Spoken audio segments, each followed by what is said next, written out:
한시라도 빨리 한국을 배워와야 한다니까요. 그래야 영국이 바뀝니다. 여기 영국의 교통부 공무원들이 모두 모인 자리, 한 여성이 목소리를 높여 한국을 벤치마킹해야 한다고 말하고 있습니다. 영국의 교통부에서 일을 한다는 이 여성은 BBC 뉴스에서 다뤄진 한국을 보고 놀라서 한달음에 한국으로 온 뒤 엄청난 충격을 받았다고 하는데요. 대체 무슨 일일까요? 오늘의 사연 시작합니다. 안녕하세요. 저는 영국 교통부에서 일하고 있는 사라 톰슨입니다. 얼마 전 우연히 뉴스에서 다뤄진 한국을 보고 직접 확인하기 위해 한국에 다녀왔고 지금은 한국 덕분에 굉장히 바쁜 나날을 보내고 있는데요. 어느 정도 바쁜 일정들이 끝이 보여서 기억을 정리해볼 겸 메일을 보내봅니다. 저와 한국과의 인연은 정말 우연하게 시작되었습니다. 지난 봄 평소와 다름없는 월요일 저녁을 보내고 있었죠. 지루한 회의와 끝없는 서류 작업으로 피곤해진 채 집에 돌아와 TV를 켰고 아무 생각 없이 채널을 돌리다 BBC 뉴스에서 멈췄어요. 아주 흥미로운 장면을 봤거든요. 서울의 밤거리를 달리고 있는 버스였는데 뭔가 달랐어요. 자, 이제 한국으로 안내해드리겠습니다. 최근 몇 달간 서울의 통근자들이 세계 최초의 무인 야간버스를 타고 있죠. 도심의 자율대중교통은 거의 전례가 없지만 모든 것이 잘 해결되고 있습니다. 리포터의 말에 저는 귀를 쫑긋 세웠어요. 무인 야간버스라고요? 그것도 세계 최초로. 저도 모르게 TV 앞으로 바짝 다가갔죠. 화면에는 서울의 한밤중 거리를 달리는 버스의 모습이 보였어요. 놀랍게도 운전석에 앉아있는 운전기사가 핸들에 손을 대지 않고 있었어요. 버스는 마치 보이지 않는 손에 의해 조종되는 것처럼 부드럽게 움직이고 있었죠. 서울의 자율주행 버스는 세계 최초로 주요 도시를 통해 대중교통을 이용할 수 있는 무인버스 중 하나입니다. 리포터의 설명이 이어졌어요. 제 머릿속은 온통 질문으로 가득 찼죠. 어떻게 이런 게 가능할까? 안전은 괜찮을까? 왜 우리는 이런 걸 시도해보지 않았을까? 이게 바로 한국의 야간버스입니다. 안전벨트를 착용해야 하고 기술적으로 무슨 일이 생길 경우를 대비해서 운전자가 운전대를 잡고 앉아 있습니다. 하지만 그가 운전대를 잡아야 하는 순간이 몇 번 있었던 것은 아닙니다. 아, 그래도 안전요원이 타고 있구나. 하지만 그가 거의 개입할 일이 없다니 정말 놀라웠어요. 버스를 만드는 사람들은 이것이 서울의 운송 문제에 대한 완벽한 해결책이라고 말합니다. 특히 밤에 버스를 운전하려는 사람들이 적기 때문에 버스를 운행하는 데 있어 야간 운전자 없이 운행될 수 있도록 하는 것이 목표입니다. 그 순간 저는 우리 런던의 상황이 떠올랐어요. 밤늦게 일하는 사람들, 야간 근무자들이 겪는 교통 불편, 그리고 끊임없는 대중교통 파업으로 인한 시민들의 고통. 이 모든 문제를 해결할 수 있는 방법이 바로 눈앞에 있는 거였어요. 한국은 도로에 자율주행 차량을 허용하는 몇 안 되는 나라 중 하나이고 이미 기술 발전을 위해 수억 달러를 들였죠. 한국은 무인 대중교통이 제한된 상황에서만 작동하지만 이것이 도시를 더 효율적으로 만드는 인프라라면 상당한 비용을 투자해서 발전시키고 있다는 것을 볼 수 있죠. 수억 달러라니 정말 대단한 투자예요. 하지만 그만큼 가치 있는 일이라는 걸 느낄 수 있었어요. 우리 영국은 왜 이런 시도를 하지 않았을까?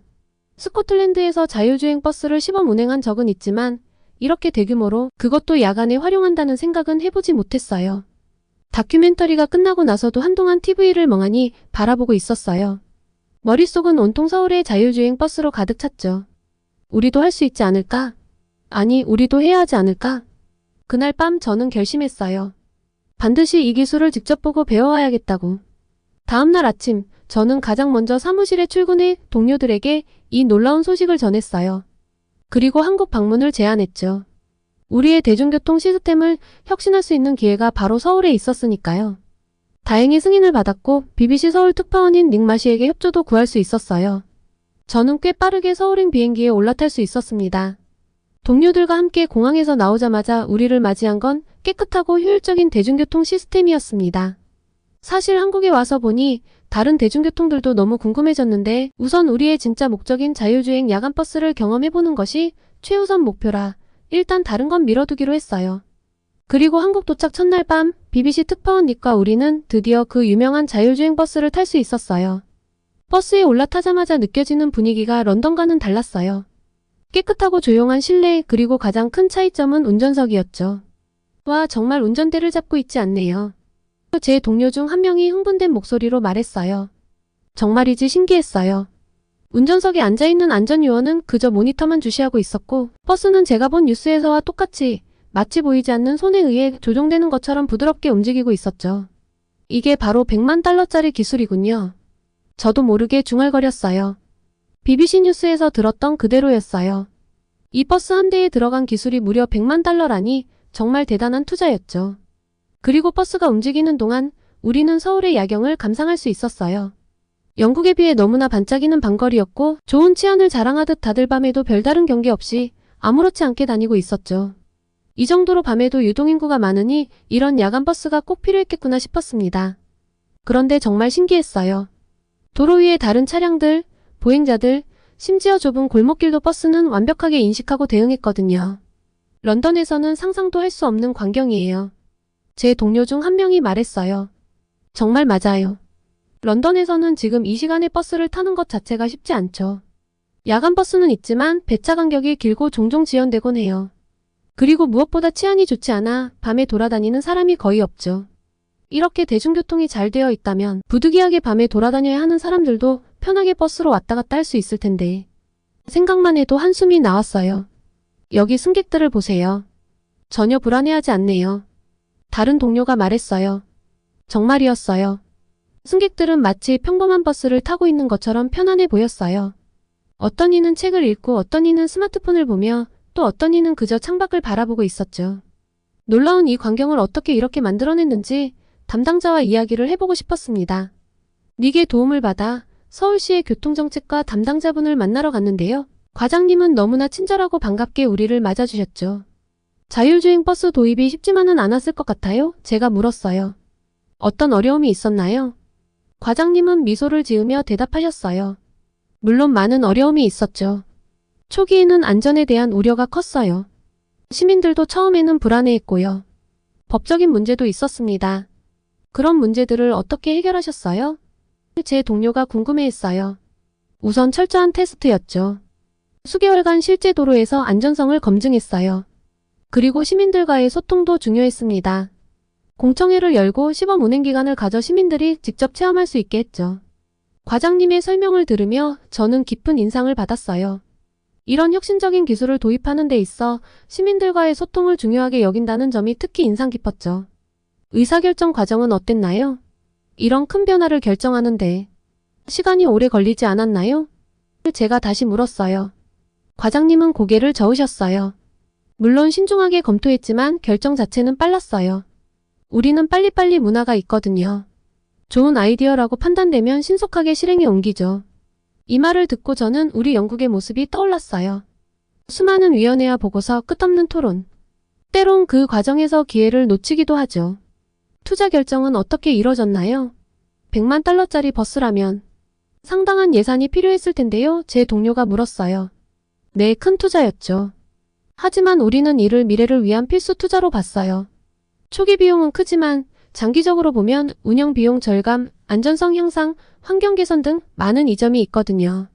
정부와 기업이 협력해 투자를 진행했죠.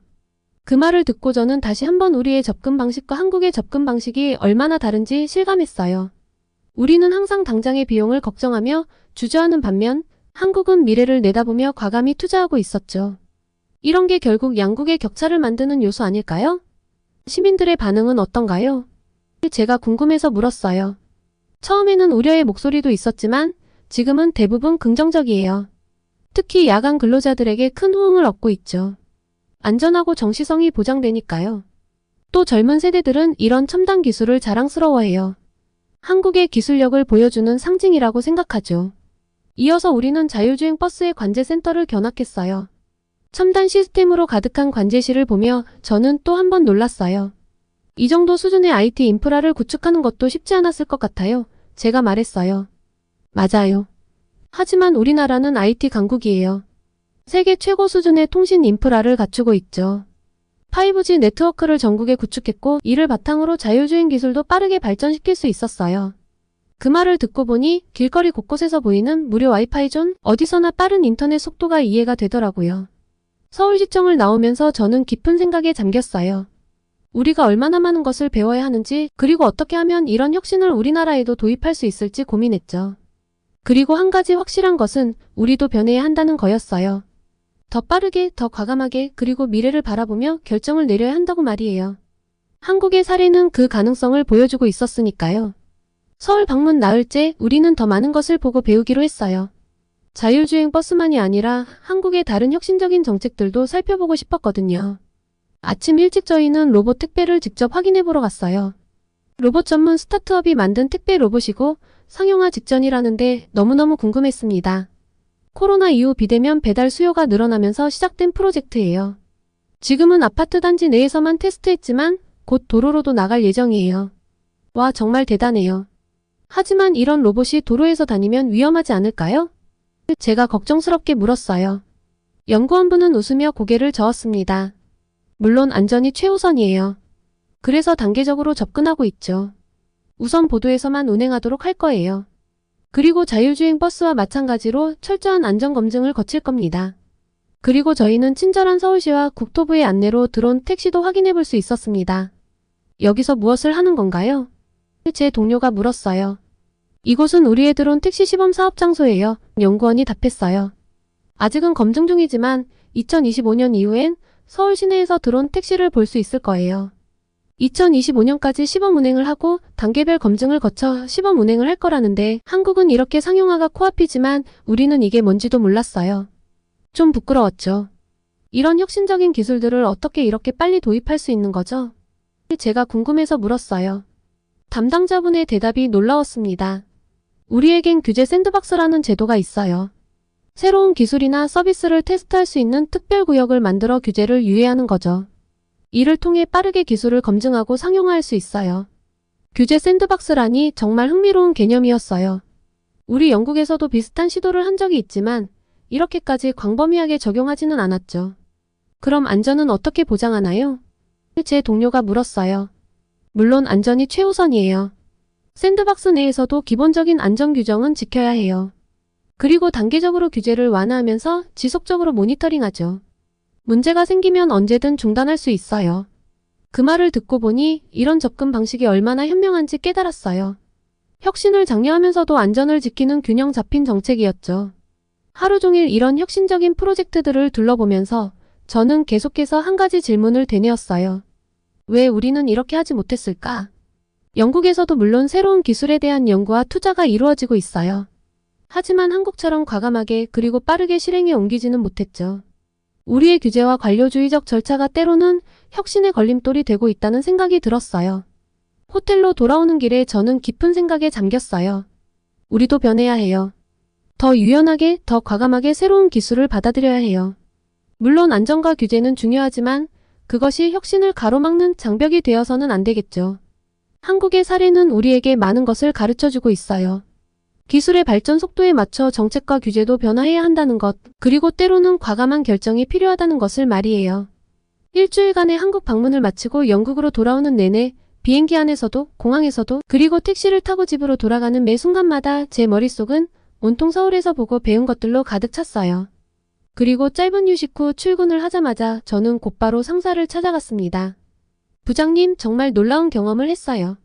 우리가 즉시 검토해야 할 사항들이 많아요. 부장님은 관심있게 제 이야기를 들어주셨어요. 자율주행 버스부터 배달 로봇, 드론 택시까지. 그리고 그 모든 것을 가능케 한 한국의 정책과 규제 시스템에 대해서도요. 흥미롭군요. 부장님이 말씀하셨어요. 하지만 우리나라와 한국은 많이 다르잖아요. 그들의 시스템을 그대로 도입하기는 어려울 거예요. 네, 맞아요. 제가 대답했어요. 하지만 우리가 배울 점은 분명히 있어요. 특히 그들의 규제 샌드박스 제도는 정말 인상적이었어요. 우리도 이런 방식으로 새로운 기술을 더 빠르게 테스트하고 도입할 수 있지 않을까요? 부장님은 잠시 생각에 잠기셨어요. 좋은 제안이에요. 이 내용을 자세히 정리해서 보고서로 만들어주세요. 교통부 중앙부서에 제출하도록 하죠. 저는 즉시 일에 착수했어요. 한국에서의 모든 경험과 배운 점들을 상세히 정리했죠. 자율주행 버스의 운영 방식, 시민들의 반응, 안전대책, 그리고 무엇보다 이를 가능케 한 정책적 배경들을 꼼꼼히 담았어요. 보고서를 완성하고 며칠 후 교통부 중앙부서에서 회의 소집 연락이 왔어요. 제 보고서를 바탕으로 한국의 사례를 심도 있게 검토하고 싶다는 거였죠. 회의실에 들어서자 여러 고위 관리들이 모여 있었어요. 저는 긴장된 마음으로 발표를 시작했습니다. 한국의 사례는 우리에게 많은 시사점을 줍니다. 특히 그들의 과감한 투자와 유연한 규제 정책은 주목할 만해요. 물론 우리나라 상황에 맞게 조정이 필요하겠지만 이를 통해 우리도 더 빠르게 혁신을 이룰 수 있을 거예요. 질문이 쏟아졌어요. 안전 문제는 어떻게 해결했는지, 시민들의 반응은 어땠는지, 비용 대비 효과는 어떤지 등등. 저는 제가 알게 된 모든 정보를 최선을 다해 설명했어요. 회의가 끝나고 교통부 장관님이 저를 부르셨어요. 인상적인 보고였어요, 사라. 우리도 이제 변화가 필요한 것 같아요. 한국 벤치마킹을 위한 TF팀을 꾸리고 싶은데 당신이 팀장을 맡아주었으면 합니다. 저는 깜짝 놀랐어요. 하지만 동시에 가슴이 뛰었죠. 네, 영광이에요. 최선을 다하겠습니다. 그렇게 우리의 새로운 프로젝트가 시작되었어요. 한국의 정책과 기술을 참고해 영국 실정에 맞는 자율주행 대중교통 도입 로드맵을 만들기 시작했죠. 물론 쉽지 않은 과정이에요. 하지만 우리도 할 수 있다는 믿음이 생겼어요. 한국이 잘 해내고 있으니 우리는 그 뒤만 잘 따라가면 되는 거잖아요. 따라갈 것이 한두 가지가 아닙니다. 오염된 공기가 가득한 런던 지하철, 비싼 대중교통 이용 요금 등등 앞으로도 한국을 잘 벤치마킹해서 개선해야 할 요소가 영국에 가득하죠. 덕분에 앞으로도 한국을 가볼 일이 좀 많아질 것 같아요. 다음번 한국 방문은 좀 여유 있게 가서 관광도 즐겨보고 싶은데 가능할까 모르겠네요. 다음번에 또 한국을 방문하게 되면 소식 전하겠습니다. 모두 건강한 여름 보내세요. 한국인들 때문에 우리 위대한 일본 조상들이 강간범, 침략범으로 욕먹고 있는데 지금 내 입에서 한국에 갈 거라는 소리가 나와. 아빠. 그게 무슨 말도 안 되는 소리예요. 그만 좀 해요.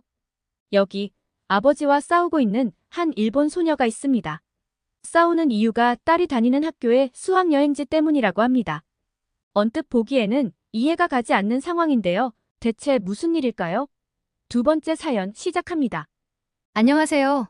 저는 일본에 살고 있는 고등학생 미사키라고 합니다. 지금 일본에 엄청난 한류바람이 불고 있는 것 아시죠? 저와 제 친구들도 다를 바 없답니다. 저와 친구들은 학교에서 매일같이 한국 드라마 감상을 나누고 또 K-팝 아이돌 소식도 공유하며 대학교에 진학하면 한국으로 꼭 놀러가 보고 싶다는 소망을 나누고 있는데요. 특히 제가 살고 있는 구마모토는 일본 지역들 중에서도 시골이라서 한국 드라마에 나오는 반짝반짝한 도시를 보면 항상 부러움에 휩싸이곤 합니다. 제일 부러운 건 가족 휴가로 같이 한국으로 놀러가는 친구들입니다. 저와 같은 반 친구 사와짱은 우리 반에서 유일하게 한국을 다녀온 친구인데요. 얼마나 자랑을 하는지 질투도 내심 났습니다. 아버지가 송가인이라는 유명한 트로트 가수 팬이라서 아버지 주도하에 한국 여행을 갔다 왔다는데 아빠가 송가인 씨 콘서트를 보는 사이 엄마와 자기는 쇼핑을 했고 드라마에서만 보던 한국의 예쁜 카페도 가고 닭갈비도 먹어보았다며 어찌나 자랑을 하던지요. 이렇게 여행을 가는 건 우리 집은 꿈도 못 꾸거든요. 저희 집 경제 사정 때문이냐고요?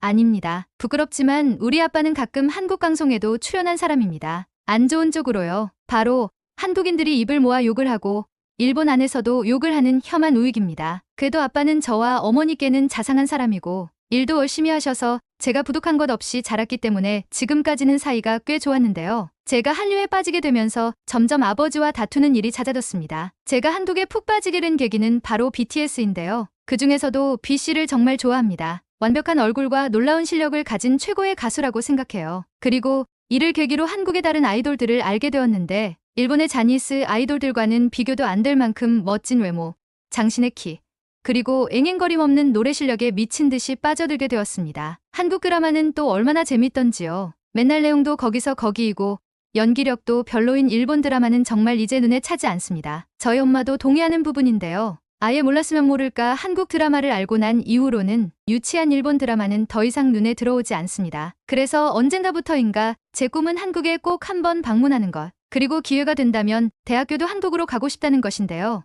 이런 저에게 너무나 좋은 기회가 찾아왔습니다. 바로 학교의 수학여행지가 한국으로 정해졌다고 하는 것 아니겠어요? 지난 2020년 1월 이후 3년 만에 이루어진 일본 학생들의 한국 수학여행이라 한국에서 취재 열기도 꽤 뜨거워 아마 관련한 소식을 본 한국분들도 꽤 있는 줄로 알고 있습니다. 저는 한국으로의 수학여행지 결정 소식을 듣자마자 같은 반 친구들과 함께 얼싸안고 눈물을 흘렸습니다. 제가 그토록 고대하던 한국행이라니 4박 5일이라 아주 길진 않지만 남산타워, 남대문시장, 명동, 롯데월드, 경복궁 등 제가 가보고 싶었던 중요한 곳들은 다 가볼 수 있는 일정이라 기대감으로 심장이 터져나갈 것 같았습니다. 문제는 저희 아빠였습니다. 학교 수학여행지가 한국으로 정해졌으니 이 통신문에 나온 수학여행비를 내야 해 라고 이야기하자마자 정말 난리가 난 겁니다. 학교에 한국인이 근무하냐부터 시작해서 어떻게 이렇게 거짓말을 일삼고 이기적이며 일본인을 심하게 차별하는 한국으로 학생들의 수학여행지를 결정할 수 있냐며 노발대발하셨습니다. 그리고는 학교에 항의 전화를 걸어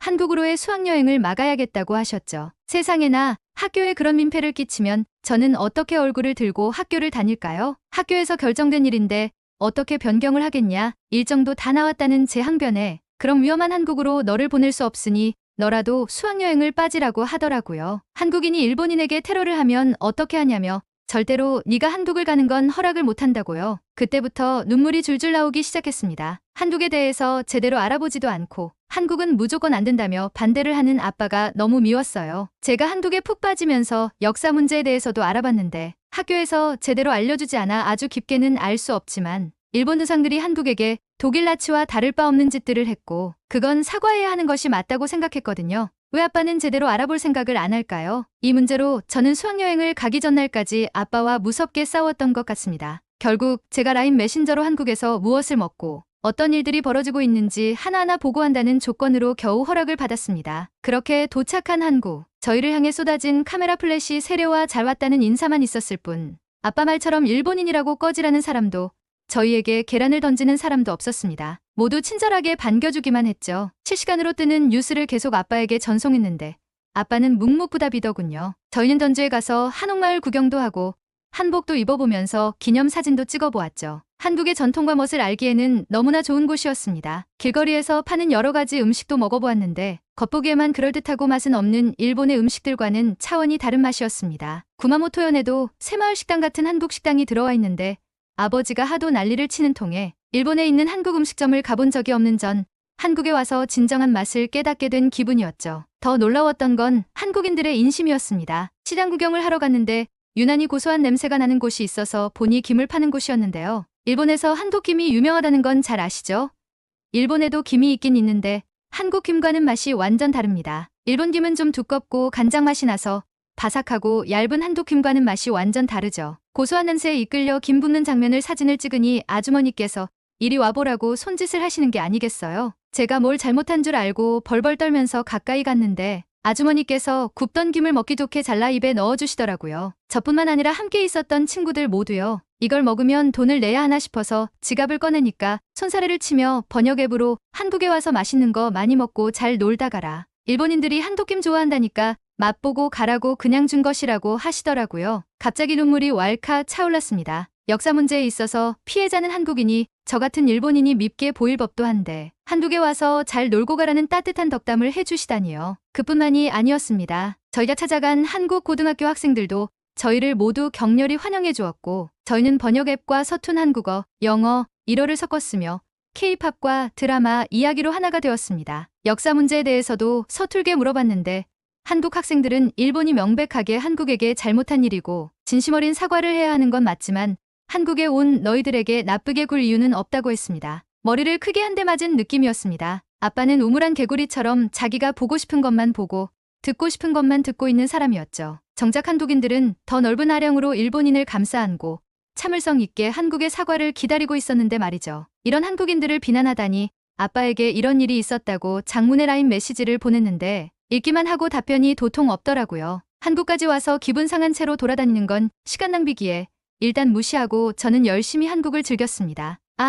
제가 정말 감탄했던 건 전주가 서울에서 멀리 떨어진 곳이라는 점인데요. 구마모토현에 혹시 와 보신 한독분들이라면 알 겁니다. 좋게 말해 자연이 좋은 시골이고 나쁘게 말하면 촌구석이죠. 그런데도 전주가 이 정도 인프라이면 서울은 어느 정도일지 드라마에서 본 것보다 더 반짝거리고 멋지지 않을까 싶었죠. 서울로 이동하며 두근댔던 가슴은 도착하자마자 크게 부풀어 오른 느낌이었습니다. 드라마에서 보던 서울보다 진짜 서울은 훨씬 휘황찬란하고 멋졌으니까요. 처음으로 깜짝 놀랐던 건 지하철이었는데요. 구마모토는 노면 전차가 다니는 곳입니다. 100년째 운영하고 있기 때문에 가까이서 보면 곧 부서지는 거 아니야? 라는 생각이 들 정도죠. 그리고 자동차 신호와 함께 다니기 때문에 자동차가 멈추면 같이 멈추고 달리면 같이 달립니다. 별반 빠를 것도 없고 좋을 것도 없는데요. 그나마도 이걸 이용하려면 지폐를 잔돈 교환기에서 잔돈으로 바꿔 딱 맞게 요금통에 넣어야 합니다. 웃긴 건 요금통과 잔돈 교환기가 붙어 있어 딴 생각을 하다가 잔돈 교환기에 넣을 돈을 요금통에 넣게 되면 다시 돈을 찾을 방법이 없죠. 도쿄 지하철은 좋지 않냐고 할 수 있는데요. 저도 가끔 길을 잃어버린 적이 있을 만큼 굉장히 복잡합니다. 환승을 하려다가 지하철을 반대로 타거나 환승역을 놓치는 건 예사실이죠. 부끄럽지만 일본인인 저도 도쿄에 갔다가 길을 헤맨 적이 한두 번이 아닙니다. 그런데 한국 지하철은 깔끔하고 큰 역사 안에 환승 표시가 잘 되어 있고 지하철 역무원분들에게 안내를 부탁하면 정말 친절하게 도와주셨습니다. 일본에서 이런 친절을 기대하기는 어려운데 한국인의 이런 친절과 배려심은 꼭 배워가야겠다는 생각을 했죠. 저희 환상적인 수학여행은 롯데월드가 정점이었는데요. 일본의 놀이동산을 한국 사람들도 꽤 많이 오고 있는 것으로 알고 있지만 심심한 놀이기구가 많습니다. 그런데 한국은 놀이기구의 스케일과 스릴이 엄청나 즐기기 너무너무 좋았습니다. 일본에서는 한국 교복을 입고 사진 찍는 것이 유행인데 친구들과 염원하던 한국 교복을 입고 사진을 찍어서 소원 성취도 했고요. 놀라운 건 한국인들의 세련됨이었는데요. 저는 일본 여성치고 키가 좀 큰 편입니다. 일본에서는 놀이기구에서 줄을 서 있을 때 뒤를 돌아보면 저보다 키 큰 남자를 찾기 어렵습니다. 그런데 한국 남자들은 키도 크고 하나같이 세련된 옷차림에 좋은 피부를 자랑하고 있었습니다. 한국 드라마 속 배우들이 진짜였구나 하는 생각에 저는 다시 한번 한국으로의 유학을 다짐하게 되었습니다. 저의 이런 환상적인 수학여행 체험기는 하나도 빠짐없이 낱낱이 아빠에게 보냈는데 도통 말이 없으셨습니다. 제가 한국에서 욕을 먹거나 테러를 당하는 것 아니냐고 난리치던 아빠는 어디 가고 왜 한 번도 안부를 묻지 않는지 이쯤 되니까 걱정이 되더라고요. 수학여행 마지막 날 밤 아빠에게 전화를 걸었더니 아빠가 차가라앉은 목소리로 일단 와서 이야기하자고 하더라고요. 집에 무슨 일이 있나 싶었는데 어차피 내일 집으로 가니 가서 들어보자는 생각으로 귀국을 했죠. 한국 김과 한국 화장품 그리고 예쁜 옷들과 BTS 굿즈까지 한가득 쇼핑한 것들을 끌어안고 집으로 가면서 내심 걱정이 되었습니다. 분명 이걸 보면 아빠가 한국에 돈을 주고 왔냐며 내가 힘들게 번 돈을 한국에 썼다고 노발대발할 텐데 하는 생각이 불쑥 들었죠. 천국에 있다가 지옥으로 툭 떨어진 느낌이었습니다. 조심조심 집으로 들어간 순간 저는 화들짝 놀랐는데요. 아빠가 거실에서 저를 기다리고 있었기 때문입니다. 아빠의 첫 마디는 재미있었니? 였죠. 거짓말을 할까 하다가 정말 재미있고 행복했던 것은 사실인지라 네, 재미있었어요. 하고 후다닥 방으로 들어가려는데 저를 불러 세우시더라고요. 아빠와 마주보고 가만히 거실에 앉아있자니 너무 불편했습니다. 이윽고 아빠가 말을 꺼냈는데 저는 기절하는 줄 알았습니다. 미안하다 미사키. 아빠 때문에 부끄러운 적 많았지? 라고 하시는 게 아니겠어요? 내가 뭔가 단단히 잘못 들은 것 같아서 아빠를 멀뚱멀뚱 쳐다보고 있었는데 아빠는 제가 보내준 한국 여행기를 실시간으로 전해 들으며 처음에는 믿지 않으셨다고 합니다. 자기가 좋아하는 연예인 나라니까 욕먹이기 싫어서 거짓말을 하는구나 싶으셨다는데요. 계속해서 쏟아지는 사진과 조작이 불가능한 동영상들을 보며 한국인이 왜 이렇게 친절하게 아량을 베풀지? 란 생각을 계속했다고 하시더라고요. 이제껏 머릿속에서 그려낸 한국의 모습과는 전혀 다른 모습에 혼란이 와서 아버지께서는 매번 사용하는 사이트가 아니라 다른 사이트에서 한국과 일본의 과거사에 대해서 찾아봤다고 하시더라고요. 그리고서는 엄청난 쇼크를 받았다고 하셨습니다. 알고 있던 것과는 정반대의 이야기를 하고 있었으니까요. 나를 꼴딱 세면서 계속해서 자료를 찾아보시고는 내가 알고 있던 건 모조리 다 거짓이었고 일본 입장에서 조작된 이야기라는 것을 깨달았다고 하셨죠. 제가 어설프게나마 공부해서 전달했던 역사 이야기가 거짓이 아니라는 것도 이제 아셨고요. 그래서 그동안 혐한 우익으로 활동해왔던 세월이 부끄러워지셨고 또 그런 아빠를 둔 제가 얼마나 마음고생을 했을지 미안하다고 하셨습니다. 아빠 허리에 벼락이라도 맞은 걸까요? 아니면 무슨 약을 드셨나? 이렇게 갑자기 변해버린 아빠의 모습이 너무 생소했는데 아빠는 말씀하시더라고요. 늘 접하는 정보만 접해서 그렇다고 너에게 생생한 한국의 모습을 전달받지 못했으면 이런 깨달음은 없었을 것이라고요. 어안이 벙벙했습니다. 솔직히 꿈인 줄 알았어요. 지난 몇 년간 아빠와 싸워왔는데 이번 수학여행으로 이렇게 아빠의 사고방식이 바뀌다니요. 기쁘고 또 한편으로는 정말 다행이라는 생각입니다. 저는 이제 본격적으로 피치를 올려 한국어 공부를 시작합니다. 아빠와도 역사 공부를 짬내어하며 한국에 대해서도 제대로 더 알아보고 싶고요. 아빠가 어디까지 변할지는 모르겠지만 바뀌기로 마음먹으셨다니 우선 저도 최대한 아빠를 응원하고 싶어요. 공부를 하며 한국어에 능통하게 되면 한국 유학도 꿈꿔볼 수 있겠죠? 제 꿈은 한국 유학을 가서 한국에서 살아보는 건데요. 한국분들이 저를 반기실지 모르겠지만 제가 나중에 한국에 가게 되었을 때 한국분들이 저를 많이 반겨주셨으면 하는 바람입니다. 용기를 낸 만큼 많이 응원해주시면 정말 감사하겠습니다. 오늘은 영국 BBC 뉴스에 보도된 한국을 보고 충격을 받아 한국을 방문하고 한국의 놀라운 기술력과 행정에 자극을 받아 영국을 혁신시키고자 하는 영국 공무원의 이야기, 그리고 극우 혐한 아빠를 둔 일본 여고생의 한국 여행 감상과 그 뒷이야기, 이렇게 두 가지 이야기를 전달해드렸습니다. 오늘의 사연이 마음에 드셨다면 구독과 좋아요를 눌러주세요. 여러분의 구독과 좋아요는 계속해서 좋은 사연을 소개할 수 있는 힘이 됩니다. 이상 감동저장소였습니다.